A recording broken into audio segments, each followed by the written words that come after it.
Presented by DNS Entertainment। नाम सुना ही होगा अमित दीवाना, अमित दीवाना, अमित दीवाना, अमित दीवाना। क्या नाम है आपका?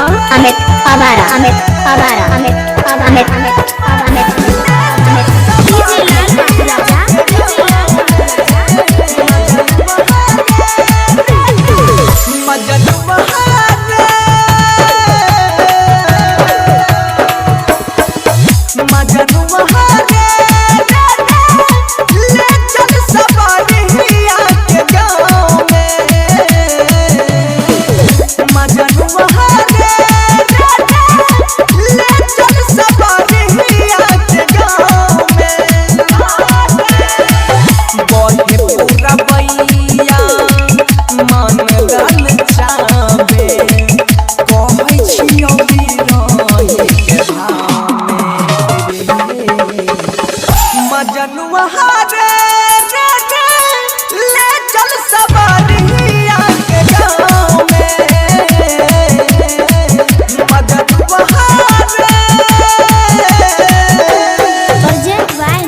दिल के धड़कन, दिल के धड़कन, अमित दीवाना, अमित दीवाना।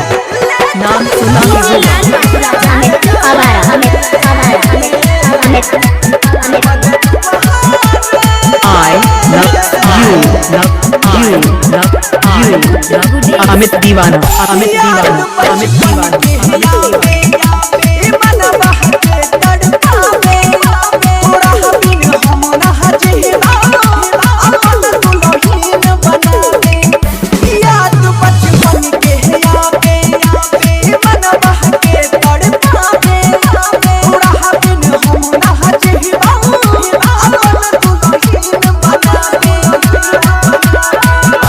जहिया से छोड़ी के गेलहुं मुश्किल में जान छै अलग हो के जियल जिंदगी मन नहीं आसान छै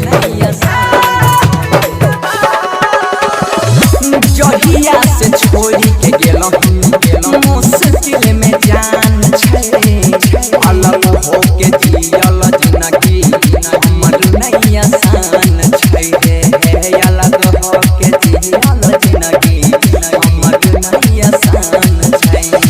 सुखल जाइ छै हरियर गाछी, सुखल जाइ छै हरियर गाछी, प्यार बिना छाँव में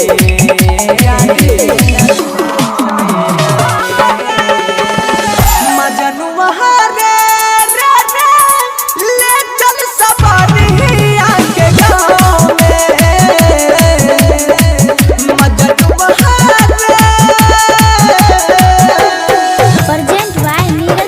अपने नाम की रीमिक्स बनाने के लिए संपर्क करें अमित दीवाना, अमित दीवाना, शैलेश गवर्नमेंट रोड ढोल बांकी। हेलो कौन? अमित दीवाना, हेलो कौन? अमित दीवाना, अमित दीवाना, अमित दीवाना। प्यार में रोग लगा के मन में बेचैन जगा के तरसता है ना हमारा रहिया के प्यार में रोग लगा के मन में बेचैन जगा के तरसता है ना हमारा रहिया के लागल सनेहिया के हमरा ऊपर बान रे अचारा में तरफे रोजो दिल के यार मान रे अमित दीवाना, अमित दीवाना, अमित दीवाना।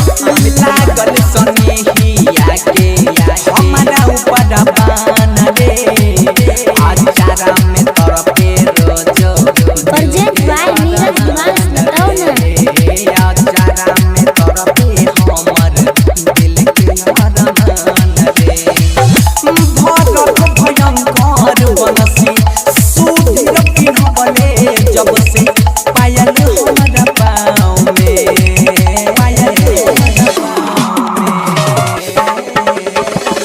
मजनुआ रे ले चल सवारिया के गाँव